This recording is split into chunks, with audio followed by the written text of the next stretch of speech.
Okay, Diamonds, we are back. I am your teacher, Usman Ali, Cardan University, a lecturer, Cardan University. Okay, so in our previous video, we actually learned how to create a purchase order. It's the time to receive those items, because once you actually give an order to your supplier that are these services, these products, so the next step is actually to receive those services or products for them. So in this video we will actually cover how to enter how to receive items, actually the one which you asked for. So to enter one, you will click on the vendors menu and you will directly come to receive item option. I will click on the receive item option here. So it's the what you say, the name or the title of this document is actually called item receipts. So now the QuickBook asks from me that you are actually receiving this item from whom, from which vendor actually. So if you remember, in our previous video we actually created a purchase order of 2,08,000 USD, and that purchase order was created by the name of actually Ahmed & Co. So we wanted to purchase some RAMs, motherboard, power supply, casings from Ahmed & Co. So I will go and I will click on that specific vendor from whom I am receiving these items actually. So once I click on Ahmed & Co., if you can see, some interesting things comes in front of me, and that interesting thing is that it's a small message actually. It says that open purchase order exists for this vendor. Do you want to receive against one or more of those orders? So open purchase orders are actually those orders which we had created, but we have yet not received those items from the supplier. So in our case, yep, we created a purchase order, we didn't receive it up to today. It's today we have received it and we are entering it. So if I wish to use those orders, actually I will click on yes, like I clicked on yes. Now it says that for vendor Ahmed & Co., actually there was an order which was placed on 13th of January 2017, and the purchase order number of that was actually 1. So if I say that yep, this is that order actually which I have received today, so I will check in. Maybe I have more than one vendors actually, and simultaneously there are some purchase orders that are open for many vendors. So for that, to choose that specific vendor, actually I will use this place, the vendor place, and I can actually select among many options. In my case, I just have only one option. Okay, so I have actually selected I have selected sorry. Okay, I have selected the purchase order which actually I just created in my previous video. So I will just check in, check out. So here I've checked in. I will press on OK.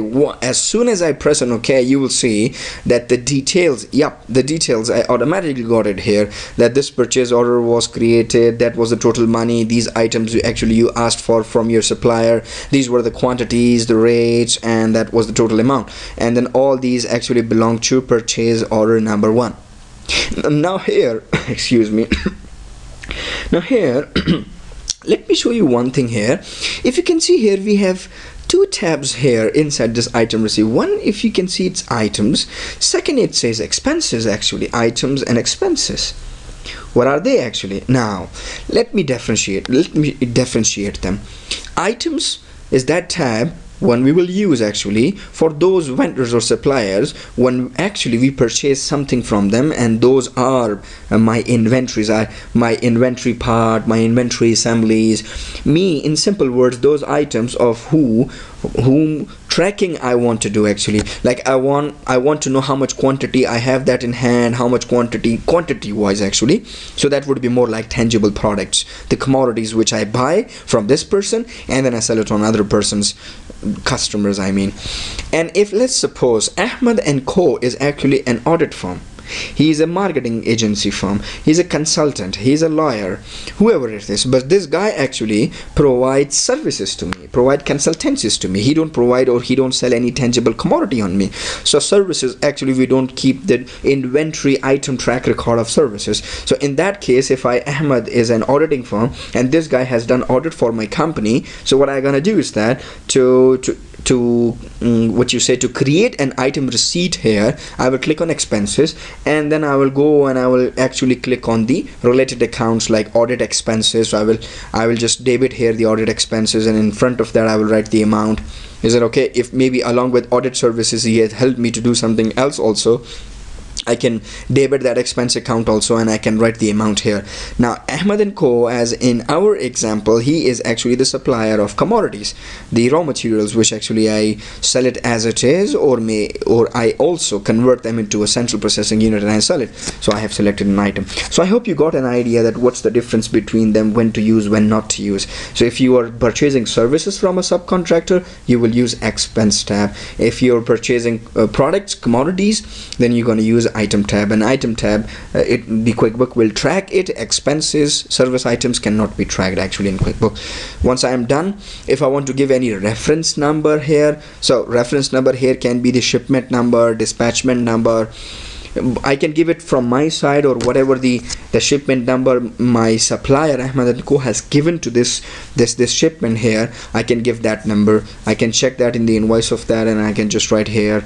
Okay, so let's say, let me go for PO 123. That's the reference number. So my item received form will actually be recognized by this number. Then once I am done filling all these things actually, so what I will do is that I will click on save, and it means that I have received an item.